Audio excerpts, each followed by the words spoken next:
Joining me now is the Los Angeles County District Attorney, Nathan Hochman. Mr. Hochman, the fires, of course, are consuming Los Angeles County. It has affected everyone in this area. And I think what is so heartbreaking for many of us is these additional crimes that are happening between the looting and the price gouging. How are you handling all of this? Well, you're absolutely right. The role of the firefighters fighting these fires around the clock, the role of law enforcement that's been out there literally 24 hours a day with an all hands on deck attitude, even the spirit and the cooperation of the over 200,000 people who have evacuated their homes. I'm actually, myself and my family are one of those. And the tragedy that is befalling the people that have lost either lives or their homes. And again, that tragedy has touched my family. My sister lost her home in Pacific Palisades. To have all that tragedy again befall Los Angeles County, it has done two things. One, it has spurred a spirit of community giving and cooperation that I have not seen in the 60 years that I've been here in Los Angeles. But there is a second element. There is a criminal element that is looking at this tragedy as an opportunity to profit.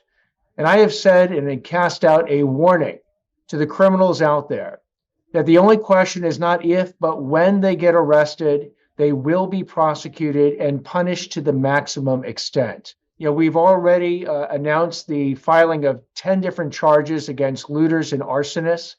With the looters, those sentences will range right now, maximum sentences from 6 years to 9 years to 22 years to life in prison. Against the arsonists, 9 years in prison. We're going to be going after price gougers. Those are people who are particularly greedy, and they look at this as a way to profit. And the laws that are on the books say that if you have a hotel or a room or a house to rent, and you had a price before the wildfires, you can increase that price 10%. If you go beyond 10%, you're looking at criminal and civil penalties and, quite candidly, public shaming. Do you even have enough people to follow up on all of these tips and complaints? We are working with the LA City Attorney's Office, the Attorney General of the state of California, the U.S. Attorney's Office. So amongst the various prosecuting organizations that are looking at this, we have over 1,000 prosecutors that can be available to deal with these situations. We have literally hundreds of investigators from the Sheriff's Department, the LAPD, and local law enforcement that are also looking at these cases. And sadly, these cases are not just focused right now on looting, arson, price gouging. What we're starting to see is people who are engaging in financial scams to take advantage of people in their lowest moments when they've lost everything. We've seen that with fake charitable scams. We're asking people who want to donate money or services, please check out the charity. Make sure it's legitimate. Don't ever give cash. Don't even give Bitcoin. And now we're also seeing insurance scams and we're seeing government benefit scams. What about trying to change the law to make looting in a situation like this automatically a felony? Well, myself and the district attorney from Orange County have actually submitted proposed legislation right now to Governor Newsom. We're asking him to amend the special session that he has called for the state legislature to deal with the wildfires to basically increase the penalties for looting.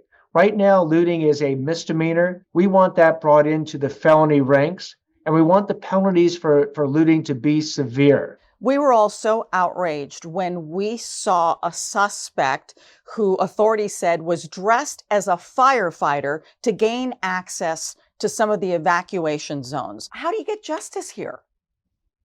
Well, sadly, it wasn't just one situation. We've actually received reports of multiple situations of people being dressed as firefighters, people dressed as law enforcement, people pretending to be residents and claiming that they live in a particular address when they don't.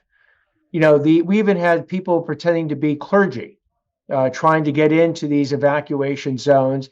And again, law enforcement is doing a great job. They're arresting them. The DA's office, the LA City Attorney's Office, we will prosecute these people, and they will be held maximally accountable for their actions.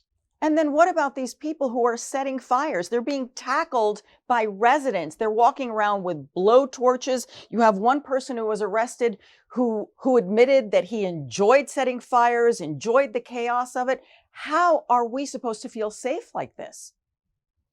Well, again, thankfully, residents are bringing to the attention of law enforcement immediately these situations. We've actually already arrested people not connected, by the way, to the major fires.